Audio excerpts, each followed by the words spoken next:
Valley, a landmark in southern Saskatchewan, lazily winds its way southeastward from Willow Bunch.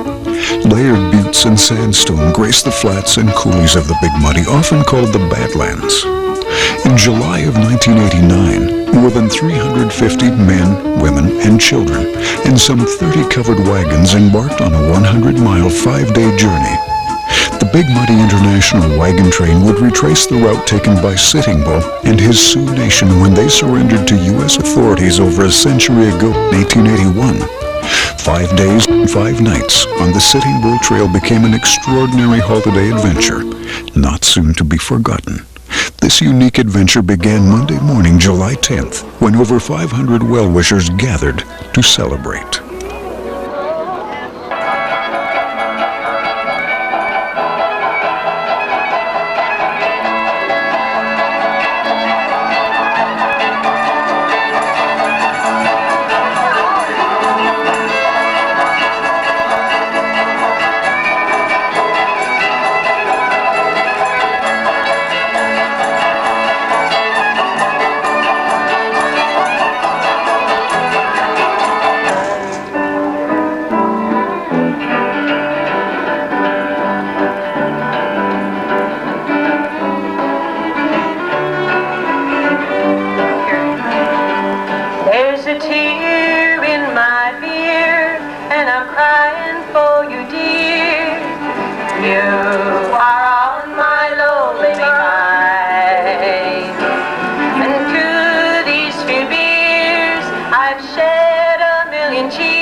Dreadful childhood, really. Well, I guess I should have known. Each time they had a 3-legged race, I won it on my own. And also I got popular when came the time for cricket. They used to roll my pant legs up and use me for the wickets. On Jake the peg-deedle-deedle-deedle-dum with his extra leg, deedle-deedle-deedle-dum. Wherever I go, through the rain and the snow, the big one always lets me know. There's Jake the peg-deedle-deedle-deedle-dum with his extra leg, deedle-deedle-dum.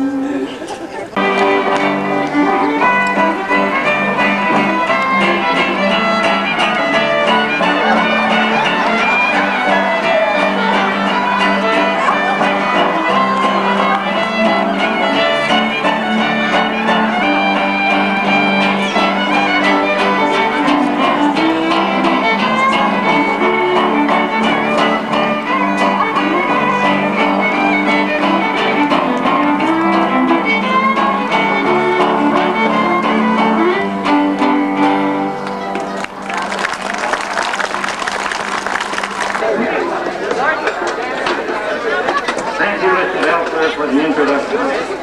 On behalf of the town of Willow Bunch, it gives me great pleasure to welcome everyone here today. With a special welcome to the Big Muddy International Wagon Train. We will be leaving here tomorrow morning. I want to wish you all a fun-filled week and have a safe journey. Now we hope you enjoy your stay in Willow Bunch. I would also like to take this opportunity to thank all those who helped in any way to prepare the celebration. The MLA from this area, Jack Rural. How about it? I learned a long time ago from Joe to be brief. I traveled to Quebec with him in 1972, and if you weren't brief, you got left behind. Anyway, I bring greetings here today on behalf of the Premier. He couldn't be here today. He's in a little town called Beeples, looking at the tornado damage there. I guess what I have to say here is you're probably aware this is my first time in the legislature this spring, and it's nice to see all the people here truly putting the horse dung where it belongs, on the trails and in the hills of Willow Bunch. So I wish you the very best and congratulate the community on your effort. Tuesday morning, July 11th, a typical summer Saskatchewan day. A gentle prairie breeze blowing under scattered cloudy skies. A perfect day to begin a journey into the past. The Big Muddy International Wagon train left Willow Bunch, Saskatchewan, making its way through the Big Muddy Valley to Plentywood, Montana, some 100 miles away. Putting together a wagon train of this magnitude required an enormous amount of preparation. Originally, the Big Muddy International Wagon train was organized to help celebrate the 100th anniversary of the state of Montana. Soon it was decided that the train would not only serve to honor Montana's centennial, but also to commemorate the return and surrender of Chief Sitting Bull to U.S. authorities in Fort Buford at the present-day location of Plentywood.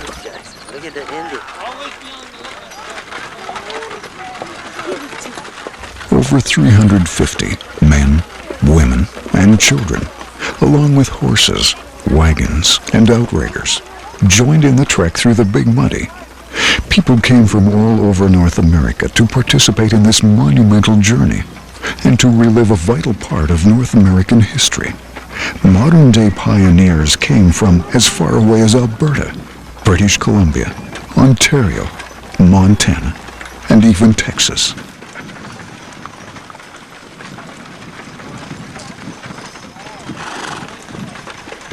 Committee members and organizers of the Big Muddy International Wagon train began planning the event almost 1 year before the trek.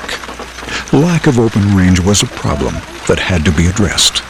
Permission to travel the land had to be obtained from farmers and ranchers along the Sitting Bull Trail. Some landowners denied access to their land because of the potential threat of fire. As a result, slight detours had to be planned, and accessible alternative routes were mapped as close to the original historic trail as possible.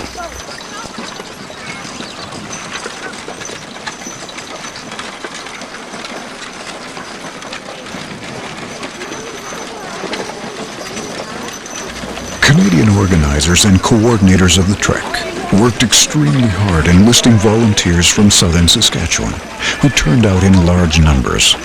Proceeds from the sale of souvenirs, programs, food, and entertainment would go to modernize and expand the hospital in Cornac, Saskatchewan, a small town of 1,000 people. Special prizes and contests were arranged for best and most authentic dress of the 19th century, for the oldest teamster, for the furthest distance traveled to attend the event. Queen contests were planned on both sides of the border, as well as a tight-fitting blue jean contest for both men and women. The tedium and rigors of the trail during the daytime would soon be forgotten in the fun and excitement of the night, except perhaps by those who acquired bruises and blisters and sores on parts of the body that are better left unmentioned.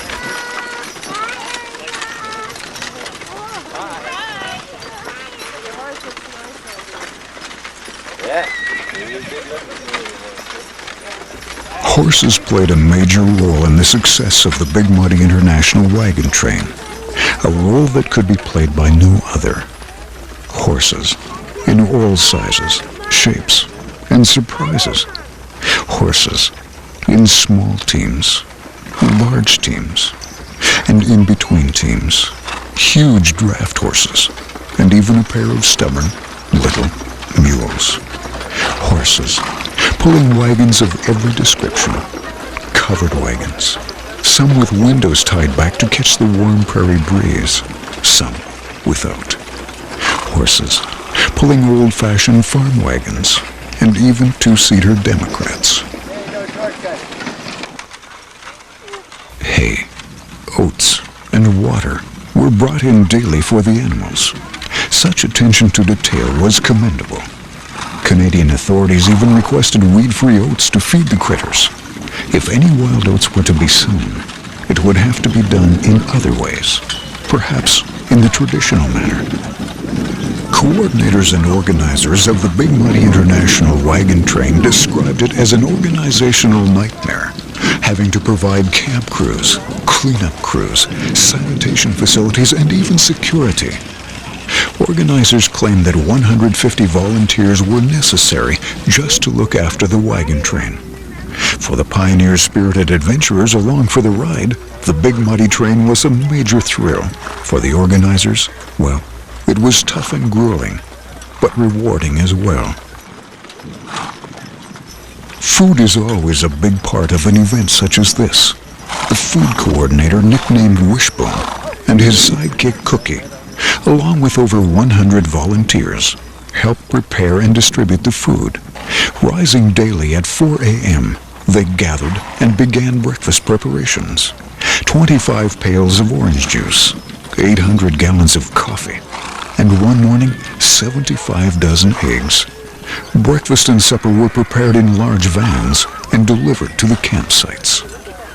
Area volunteers and local clubs prepared tasty sandwiches and coffee for the new meal, then sold them to the hungry campers.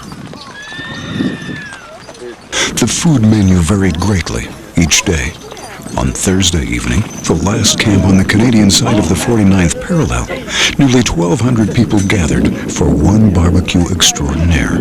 500 pounds of beef, 1,500 roast potatoes, 100 pounds of corn, and 15 gallons of coleslaw were devoured by grateful campers and their friends.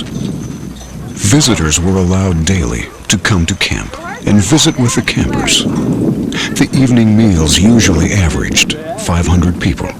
In the morning, when the campers moved out, volunteers moved in for the cleanup.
As the Big Muddy International Wagon Train slowly made its way through the hills and valleys southeastward from Willow Bunch on its way to Plentywood, Montana, the rich heritage and history of the Big Muddy became increasingly more apparent.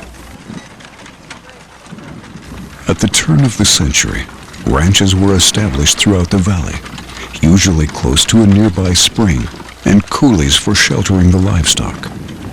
Horses and cattle were often purchased from early ranchers near Willow Bunch and further west from the Wood Mountain area. Neighbors often lived long distances apart, so loneliness was one of the most formidable hardships the early pioneers had to face. Inexperience in ranching, along with the long, hard, cold winters, often caused heavy losses. Seldom did ranchers have adequate shelter or sufficient feed for their livestock. As if the long, hard winters weren't enough, hungry timber wolves invaded the area after a forest fire in northern Saskatchewan forced them southward in search of food. The clay hills of the Big Muddy proved an excellent location for their lairs, and livestock in the area proved an excellent prey. It would be many long years before area ranchers would have the problem under control. Wolf lairs and dens were later enlarged and made into caves by outlaws that used them for hideouts as they sought to escape the long arm of the law.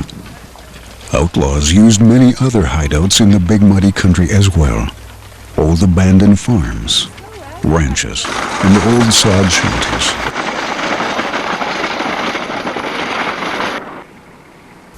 The most famous of all hideouts in the South Country were the Sam Kelly Caves.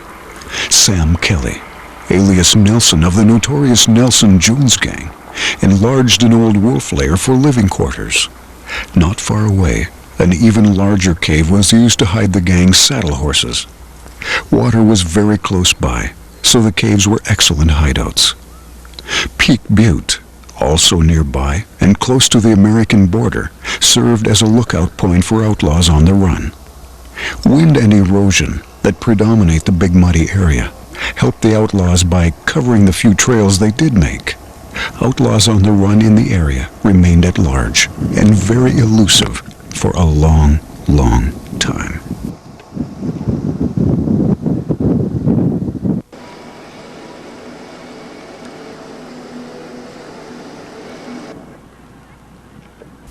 As the Big Muddy International wagon train ground to a halt at the end of the first long day's journey, a huge chuck wagon supper was prepared by faithful volunteers. Beer gardens were open to help the weary travelers relax. Friends and neighbors got a chance to visit and spin some good old-fashioned yarns. Camp was made on the Kyron Rood Ranch.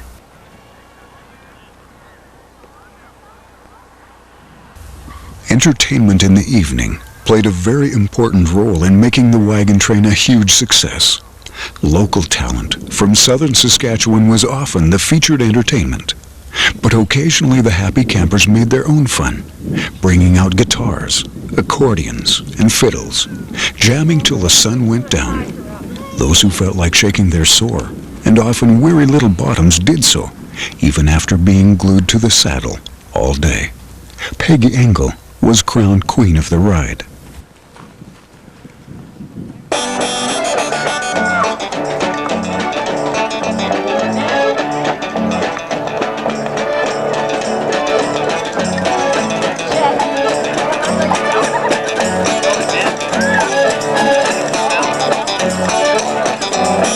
Yeah, I'm all new to this, judging ladies for this sort of thing, but I think they seen me this morning looking all the ladies over, and they figured I knew what I was doing, I guess so.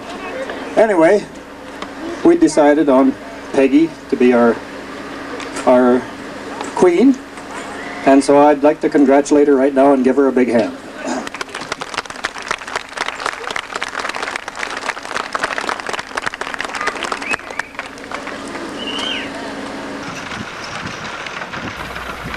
Wednesday morning, second day on the trail. No better way to start the day than with a healthy, hearty, country morning breakfast. Those folks who went to bed with the sun the night before got a good night's sleep. Others did not. Some folks slept in the comfort of their campers that were delivered to the campsites each evening. Others, in the true spirit of the pioneers, brought their bedrolls and slept under the stars. Or rather, tried to sleep under the stars. Cowboys today and throughout the ages have never been able to understand why the day after the night before, when the body felt reasonably fine, the day after feels terrible. Especially at 5 o'clock in the morning, when that darned rooster, along for the ride, hopped on top of his cage and woke up the entire camp.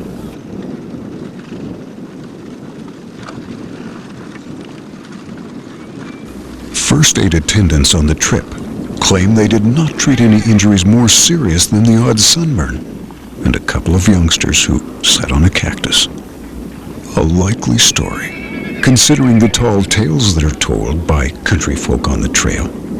Must we believe there were no saddle sores, no hangovers, no blistered feet from tight-fitting boots that did most of the walking because their bottoms were too sore to ride? Apart from the occasional ache and pain, the trail ride was moving along as well as could be expected. No major mishaps, no major damage, considering. Day 3 was yet another beautiful day. A gentle prairie breeze blowing, meadowlarks singing, and crickets doing whatever it is crickets do best. Such a beautiful day, in fact. It's hard to imagine Sitting Bull and his followers traveling the same route in 1881 back to the United States, where they would lay down their arms to U.S. authorities. For only 5 years earlier, he and 4,000 of the Sioux Nation had fled into the Big Muddy from the United States. They had defeated General Custer at the Battle of the Little Bighorn and were afraid of reprisals from the American government. As fate would have it, in just 5 short years, the Sioux Nation would be defeated by another enemy, starvation. Buffalo, their main staple, was becoming scarce, and competition for food between Canadian Indians and the immigrant Sioux Nation from the United States became fierce. Finally, with the food gone and his nation reduced to near nothing, a mere 400 to 500 members, Sitting Bull was persuaded by Louis Laguerre, a trader from Willow Bunch who had befriended him, to return to the U.S. to a reservation where they were convinced their needs would be met. For Sitting Bull and his Sioux Nation, the journey home with Louis Laguerre would not be an easy one. His people were starving. Their strength was all gone, and so was their pride. On July 10th, 1881, they began the journey home through the Big Muddy. Thursday, July 13th, 1989, 108 years later, the Big Muddy International Wagon train resumes the journey. Camp was made on the Giles Ranch, just north of the Canada-U.S. border. More than 1,000 people gathered for the barbecue and festivities.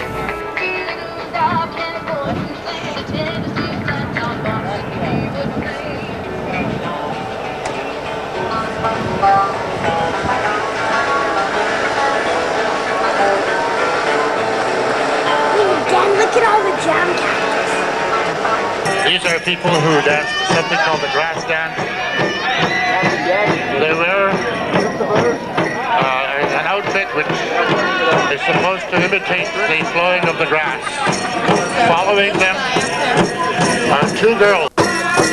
We hope that by showing you some of these dances, you will understand us better, because you're more sensitized to the kind of things that we do, and that you will enjoy it most of all.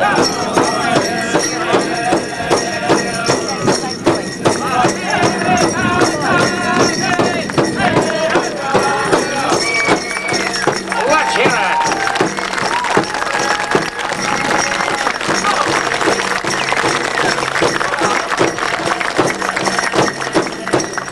Ladies and gentlemen, the Standing Buffalo Indian Dancers.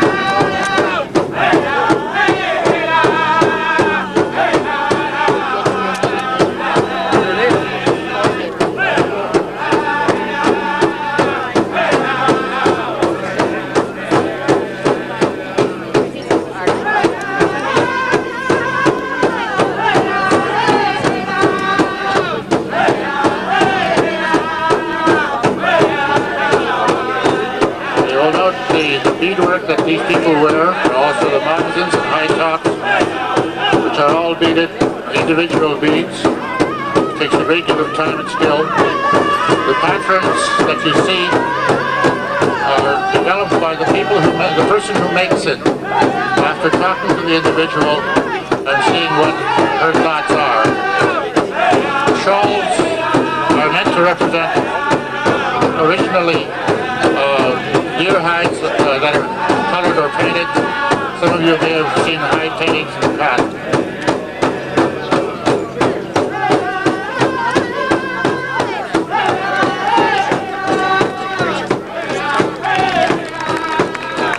Let's hear it, folks. Let's hear it.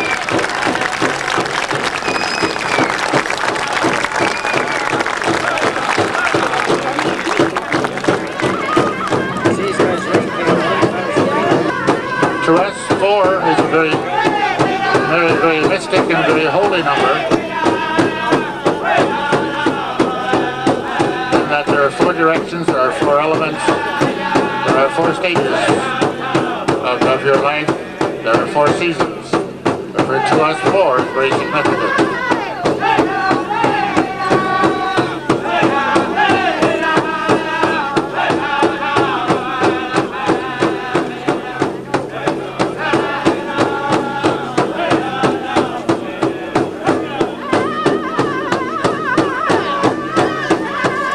The Standing Buffalo Sioux Nation dancers from Fort Qu'Appelle are proud descendants of Sitting Bull's Sioux Nation, of the few that remained behind in Canada when he returned to the United States to surrender his arms.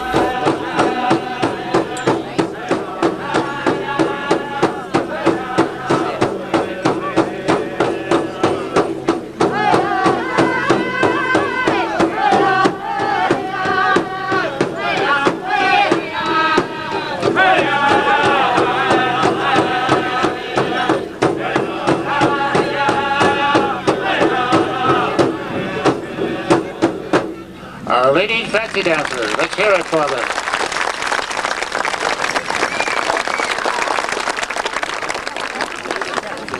Our next dance is going to be the ladies' traditional. The ladies' traditional dancers are people who perhaps look more sedate, but nonetheless are very enthusiastic in their approach to dancing traditionally.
Colorful traditional dress and their exuberance in dance are highly visible expressions of the pride they claim in their heritage and their culture, a culture that has nearly disappeared from the face of the earth.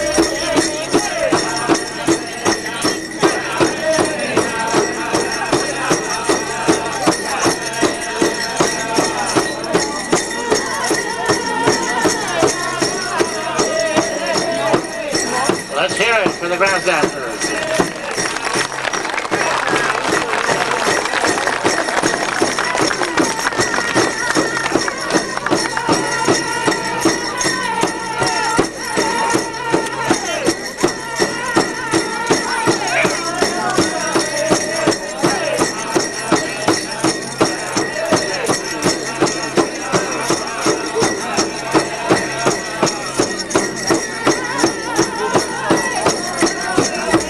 The North American Indian was once indeed a proud people, so close to Mother Nature they took life from her nostrils, so close to the earth they could feel its pulse, in harmony with nature, at one with the universe. The North American Indian, like the North American bison, came close to extinction. Thank goodness. And the Great Spirit they survived. For all nations and all creatures are a vital part of the earth and the cycle of life. How about that?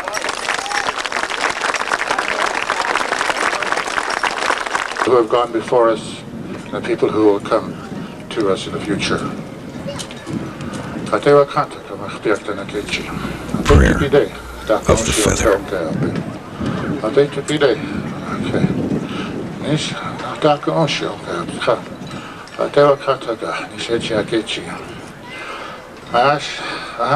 Donana nako, itaki opi. Yate ina, aka, donana hecha chier, suka, hecha kaka. Apete ke de ke. Donana deshe makaka no koka ptovkia. Kija. Naukicho, nauchi, bo, kelpi. Apete ke ne, taku, yishna monka. Itcha, omakia po, she watchik tada. Sioux legend has it that if a feather from a warrior's headband falls to the ground during a dance of the braves, then a prayer must be offered to the Great Spirit before the feather may be returned to the dancer and to the headband. If a prayer is not first offered up, then evil will surely befall the young warrior and his family. We want now to go to what we said we were going to do last time, intertribal, where everybody dances. Come on, let's all get together here. Anybody else? This is a friendship dance. We want all of you to join. Anybody else want to dance? That includes square dancers, you know.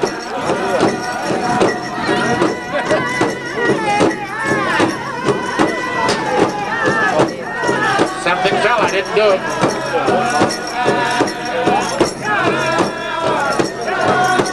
Anybody else want to dance? Come and join us. This is your day. You've traveled a long ways for this. Are you going to travel a long ways?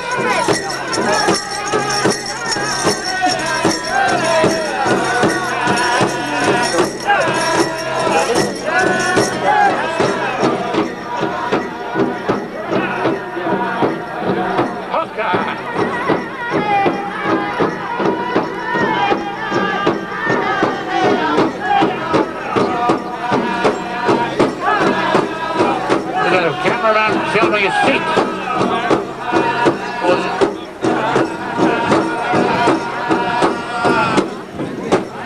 Any more? We're going to stop pretty soon.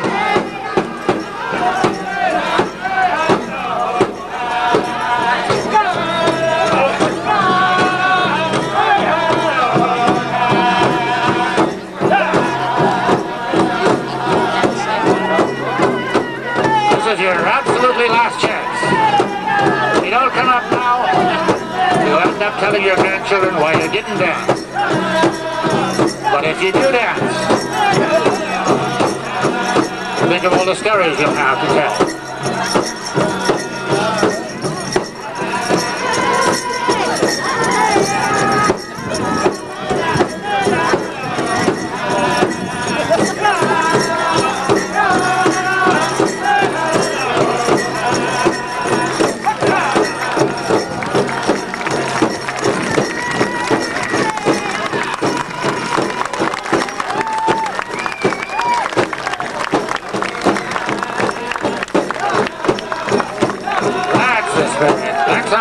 This is the friendship dance. I want to thank you on behalf of the Standing Buffalo Dakota Band dancers for your very kind reception, and we wish you well on the rest of your trip. Thank you very much. I turn you over now to your MC. The remainder of Thursday evening was devoted to entertainment, representing various segments of early Canadian history, like old-time fiddling, round dancing,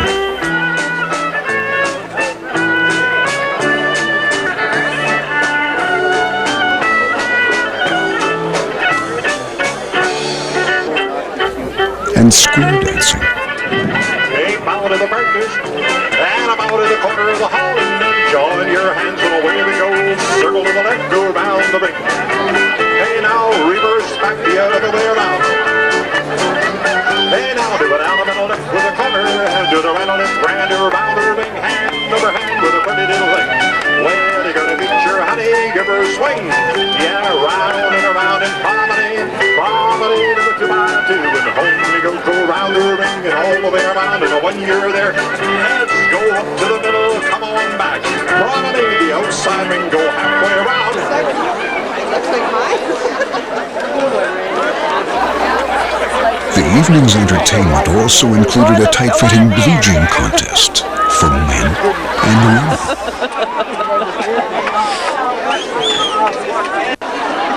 Holy Jesus! No wonder you guys stay in the big muddy.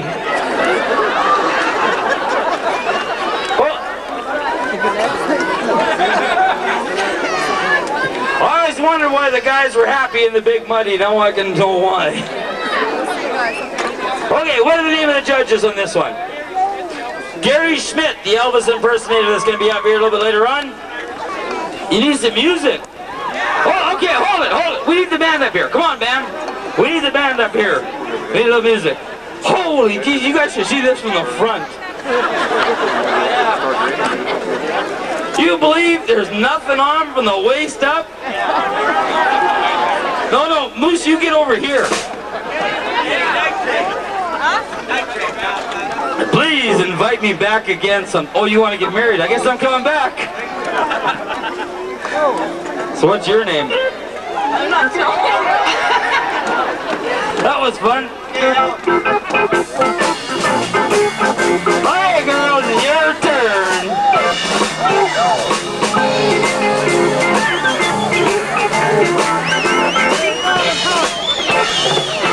Oh, come on, help out there.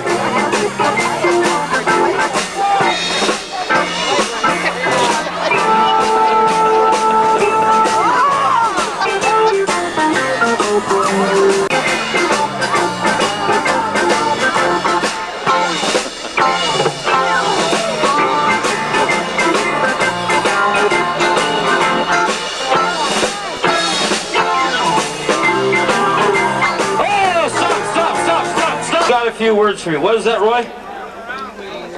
We have to turn you around 180. Sir, ma'am, turn around 180. You don't look at sir to me.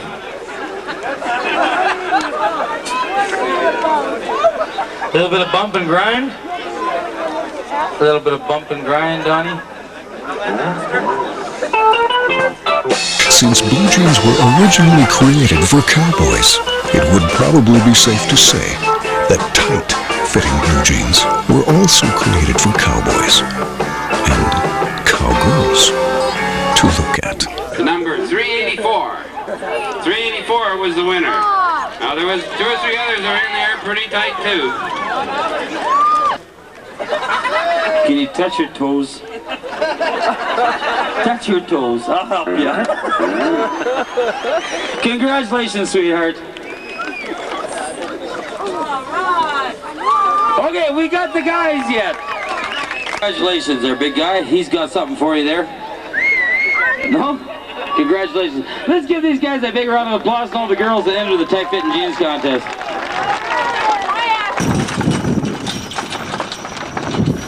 Friday morning, July 14th. Another new day, another short night. It's going to be a long, hard day. A strong wind blowing makes travel even more difficult.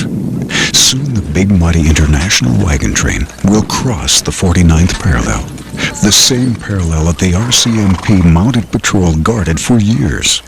Horses were used by the detachment to patrol the border along the Big Muddy. As the area became settled and outlaw gangs disappeared, the Mounted Horse Patrol was finally disbanded. Retired Officer Doug Miner, the last surviving member of the RCMP Mounted Horse Patrol, was honored on stage by the Big Muddy International Wagon Train Committee for his years of devoted service.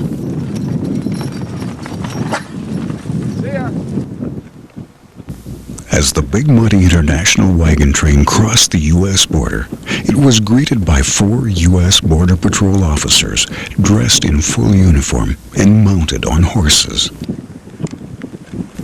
Friday night's camp was made just outside of Redstone, Montana.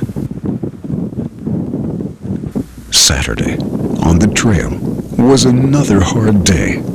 Cold and windy, the train pressed on toward its final goal. Nothing much else to do, minds recalled the early history of the Big Muddy Country. The Sitting Bull Trail that ran from Willow Bunch to Plentywood, Montana, was part of the famous Outlaw Trail, which connected Canada to Mexico. The Outlaw Trail ran from Willow Bunch, Saskatchewan, through Montana, North and South Dakota, Wyoming, Utah, Nebraska, Arizona, and New Mexico into Old Sonora, or Old Mexico. The trail was used extensively by outlaws, like Butch Cassidy and the Wild Bunch. It was an elaborate escape route of interconnecting trails, leading through remote areas of the West. Unfamiliar to the law, the trail became a safe refuge for the lawless. The Outlaw Trail was so well organized, in fact, that every 15 miles there were safe stations where fresh horses and supplies could be purchased. A kind of outlaw pony express, as it were. The very first station along the Outlaw Trail was in Big Beaver, Saskatchewan. Butch Cassidy and his Wild Bunch pulled off all of their major robberies within easy riding distance of the trail. Because they were so elusive, the Wild Bunch soon became the largest and most notorious band of outlaws in history. The Outlaw Trail was so effective for outlaws that the law who followed them through the canyons and valleys of the trail became easy targets for rifles of lookouts posted and hidden in the canyons. Other outlaws, besides the Wild Bunch, used the Outlaw Trail as well. Dutch Henry and the Nelson Jones Gang joined forces to terrorize farmers and ranchers throughout the Big Muddy. They would steal horses in the United States, drive them into Canada, steal more horses in Canada, and drive them into Montana and the Dakotas for resale.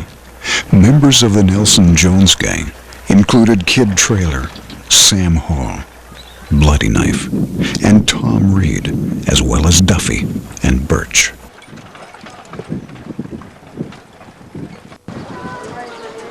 Sunday, July 16th, 1989, as the Big Muddy International Wagon Train made its way into Plentywood, Montana, some were disappointed that their adventure was over. Others breathed a sigh of relief. For the organizers, it was a welcome reward for a job well done. At long last, the final goal had been reached. Without the hard work and determination of the Wagon Train Committee, the Big Muddy International Wagon Train would still be only a dream.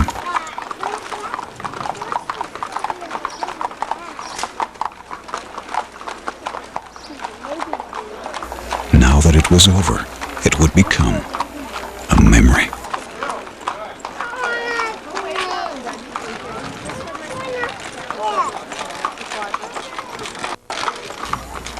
After the parade of horses, wagons, and riders through the streets of Plentywood, a memorial was unveiled commemorating the surrender of Sitting Bull and his Sioux Nation to U.S. authorities 108 years before.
How you doing, Jeff?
Plentywood is a thriving community located on the site of Old Fort Buford.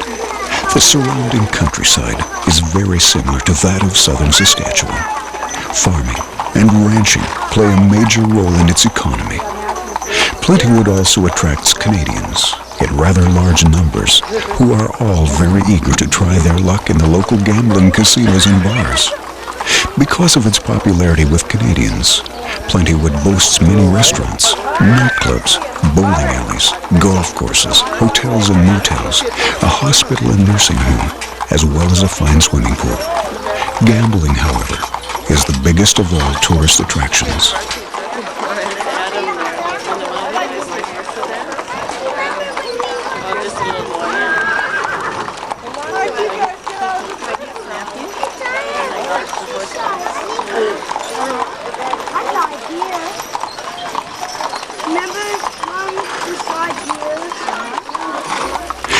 1989 marks the state of Montana's 100th birthday.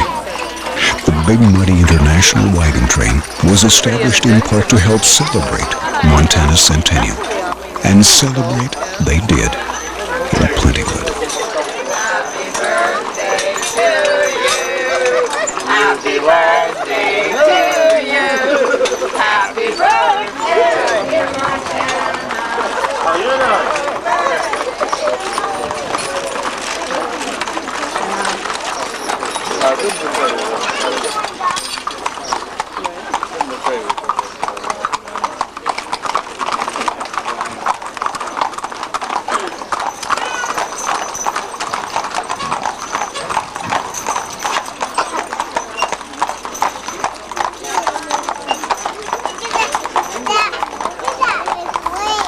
The town of Plentywood acquired its name in a rather unusual way. Legend has it that a group of cold, hungry, and weary cowboys made camp for the night by a tiny creek in the territory encompassed by present-day Sheridan County. The cowboys were not in the best of humor as they waited for their supper. Their impatience grew as the cook tried to build a fire out of cow and buffalo chips. They, however, were too moist, so all of his efforts were in vain. Some unsavory comments and uncomplimentary remarks were exchanged. Finally, in desperation, Dutch Henry of the Nelson Jones gang jumped up and growled, "Go a few miles upstream and you'll find Plentywood." From then on, as the story goes, the area was called Plentywood.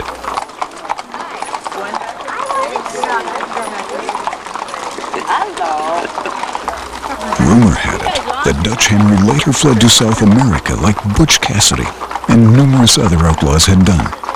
He was, in fact, killed in a gunfight in Minnesota. Sam Hall was placed under arrest by the RCMP patrol. Tom Reed was arrested by Corporal Bird of the Big Muddy Detachment. The pigeon-toed Kid Trailer fell prey to a posse.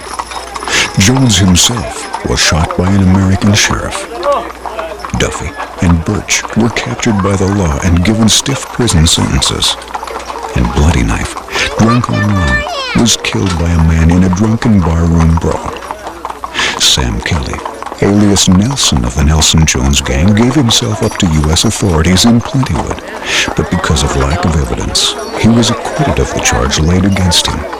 He purchased the old McKell Ranch in the Big Muddy, the site of the present-day Noble Ranch. Later, in 1913, he homesteaded near Debden in north-central Saskatchewan. Neighbors spun tall tales of Sam Kelly. They said he could dehorn a steer from 100 yards with his trusty .30-30.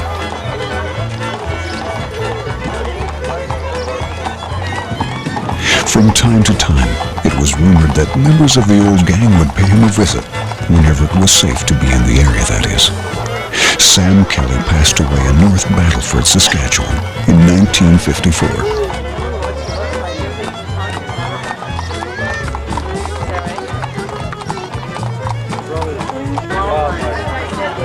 Whether the Big Muddy International Wagon Train will ever ride again is uncertain. The Big Muddy International Wagon Train may very well have been a once-in-a-lifetime dream. A dream that for some folk came true. A very beautiful dream.